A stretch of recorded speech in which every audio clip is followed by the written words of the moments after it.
GST అన్నటువంటిది అంటే సంపద సృష్టికి కీలకం. వ్యాపార వాణిజ్య కార్యకలాపాలు సంపూర్ణంగా జరగడం. ఈ వ్యాపార వాణిజ్య కార్యకలాపాలు బాగా జరిగితే ట్యాక్సులు వస్తాయి. ఆ ట్యాక్సే ఆదాయం. అది ఎస్జిఎస్టి అంటే స్టేట్కి సంబంధించినటువంటి జనరల్ సేల్స్ ట్యాక్స్ అవుతుంది. అట్లాగే నేషనల్కి సంబంధించినటువంటిది 2 రకాలు ఉంటాయి. మళ్ళీ కేంద్రం దాని నుంచి కూడా 42% వాటా వస్తుంటుంది. రాష్ట్రాన్ని కంప్లీట్గా రాష్ట్రానికే చెందుతుంది. ఇప్పుడు దీంట్లో కీలకమైనటువంటి అంశం వరుసగా తెలుగుదేశం ప్రభుత్వం అధికారంలోకి వచ్చిన తర్వాత ఈ 12 నెలల లెక్కలో చూసుకున్నప్పుడు ఒక్క నెల నో ప్రాఫిట్ నో లా అంటే లాభము కాదు నష్టము కాదు. అంతకుముందు ఏడాది ఎంత అయితే వచ్చిందో అంతే వచ్చింది. ఒక 2 నెలల్లో ప్లస్ వచ్చింది. మిగతా 9 నెలలు మైనస్సే.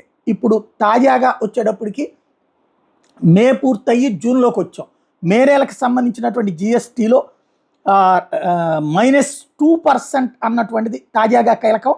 లాస్ట్ ఇయర్ ఆంధ్రప్రదేశ్లో 3,890 కోట్ల రూపాయల జిఎస్టీ వస్తే ఏడాది 3,803 కోట్లు వచ్చింది. -2% నమోదే.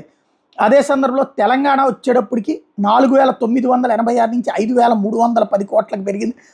6% పెరిగింది. దేశవ్యాప్తంగా లెక్క చూసుకుంటే లాస్ట్ ఇయర్ 131,783 కోట్లు అయితే ఇప్పుడు 149,785 కోట్లు.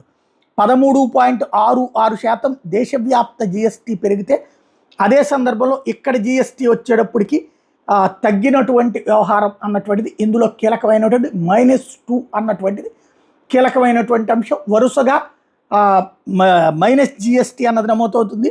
దేశవ్యాప్తంగా ఇట్లా మైనస్ జిఎస్టీ ఉన్నటువంటి రాష్ట్రాల్లో చూసుకుంటే దాద్రా నగర్ హవేలీ అండ్ డామన్ డయ్యూ ఒకటి, అట్లాగే మిజోరాం -26 ఉంది. -13 వచ్చేటప్పటికి ఉత్తరాఖండ్. ఇప్పుడు ఈ 3 రాష్ట్రాలు మాత్రమే మైనస్లో ఉన్నాయి. ఉత్తరాఖండ్, మిజోరాము, అట్లాగే డామన్ డయ్యూ. మనది -2 ఆంధ్రప్రదేశ్ అన్నటువంటిది. జిఎస్టీకి సంబంధించి ఇది ఇంకా ప్రజల చేతుల్లో సంపద లేనంత వరకు ఈ సమస్య నడుస్తూనే ఉంటుంది.